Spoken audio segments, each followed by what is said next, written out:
Les informations sont à venir. Le Radio-Journal national et international de Radio-Canada qui vous sera présenté dès 7 heures précises, bien sûr. Pour le moment, nous allons prendre la direction d'Athènes où pour la deuxième journée consécutive, des affrontements ont opposé des jeunes aux forces de l'ordre hier, donc dans la capitale grecque, en marge des manifestations commémorant le premier anniversaire de la mort d'un adolescent qui a été tué par la police, dont le décès avait d'ailleurs à l'époque déclenché de vagues émeutes à travers le pays. On vous en avait abondamment parlé l'an dernier. Donc, parmi les quelques 3000 manifestants, essentiellement des lycéens, eh bien, plusieurs dizaines de jeunes ont aussi jeté des pierres sur des policiers dans le centre de la capitale. La police anti-émeute a répondu par des tirs de gaz lacrymogène. Une personne a été blessée, au moins 3 jeunes arrêtés. On parle, ça c'est la journée d'hier, mais dimanche, il y a eu des centaines d'arrestations.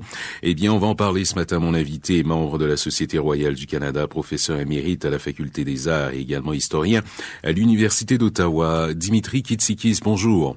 Bonjour, monsieur. Monsieur Kitsikis, on a le sentiment que cette tension en ce moment qui règne, non seulement à Athènes, mais également à Thessalonique, n'est pas nécessairement reliée au décès de ce jeune garçon, de cet adolescent l'an dernier, mais qu'il y a vraiment un malaise social en ce moment en Grèce. Et non seulement, ce n'est pas un fait grec, c'est un fait européen. C'est une erreur de penser que c'est un fait grec. Mm-hmm.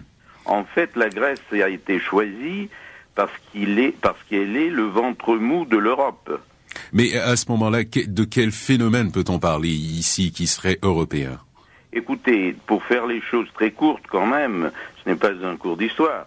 Le fait, c'est que depuis la démission des partis révolutionnaires, des partis communistes à la suite de la chute du camp communiste et du réformisme des sociodémocrates, toute la place révolutionnaire a été prise par les anarchistes. Mmh. D'ailleurs, officiellement, à Athènes, le drapeau grec a été descendu à la place sur le toit de l'université d'Athènes. On a placé le drapeau rouge et noir avec le A cerclé de l'anarchie.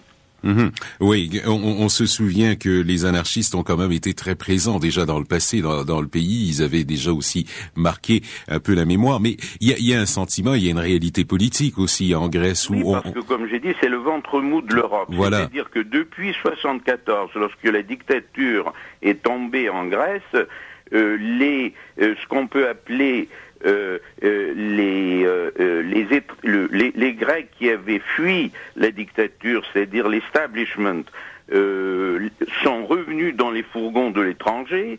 Ils n'ont rien appris, rien compris de tout ce qui s'était passé.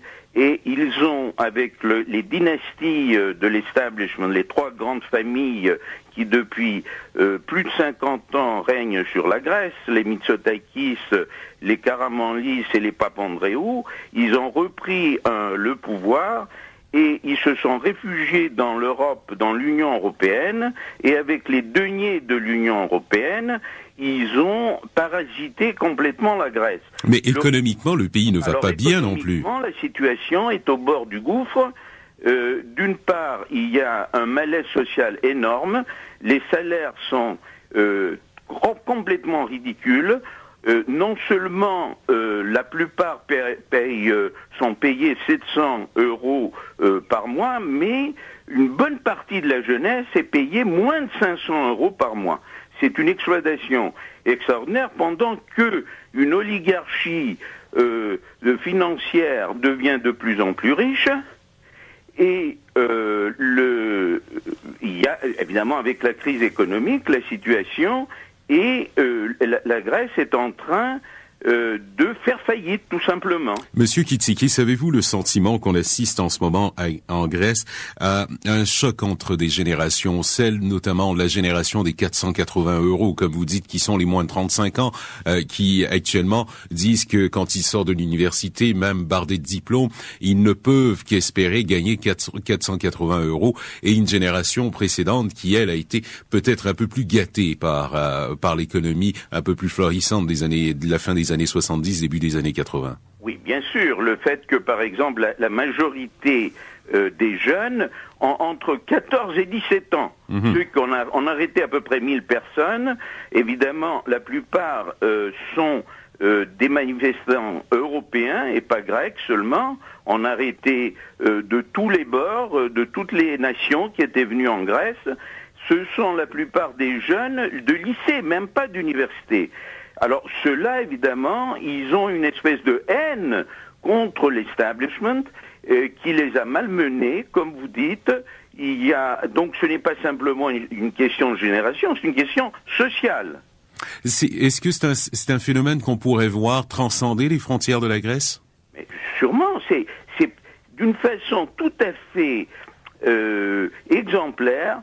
C'est une révolte européenne. Il ne faut pas oublier que l'Union européenne aujourd'hui a internationalisé, il n'y a plus de frontières, donc les deux camps qu'on peut, pour simplifier, parler du camp des multinationales de l'Europe et d'autre part le peuple, si vous voulez, s'affrontent au-delà des frontières. Ce n'est plus du tout une question. Aujourd'hui c'est la Grèce, demain ce sera la France ou l'Italie. Mais le pouvoir en place a-t-il les moyens, et là revenons vraiment au fait concret des choses, de contrôler de tels événements en Grèce? Écoutez, il est aidé par l'Union européenne, puisque c'est l'intérêt de l'Union européenne de calmer ces gens-là. N'est-ce pas? Donc, il n'est pas isolé. Le fait que le nouveau gouvernement est social-démocrate, et qui fait l'affaire bien mieux que la droite précédente, parce que la droite en général est restée un peu nationaliste, si vous voulez. Or, le nationalisme est dépassé maintenant en Europe. Donc, on préfère les sociodémocrates qui sont internationalistes et qui font le travail bien mieux. Donc le gouvernement Papandreou est beaucoup plus dur que le gouvernement Karamanlis précédent, qui était de droite. Bien, Dimitri Kitsikis, merci beaucoup. À bientôt. Je vous remercie. Au revoir. Dimitri Kitsikis, mon invité, membre de la Société royale du Canada, professeur émérite à la Faculté des Arts à l'Université d'Ottawa, également historien. Il est déjà 6h59. Vous écoutez le Café Chaud. À tout de suite.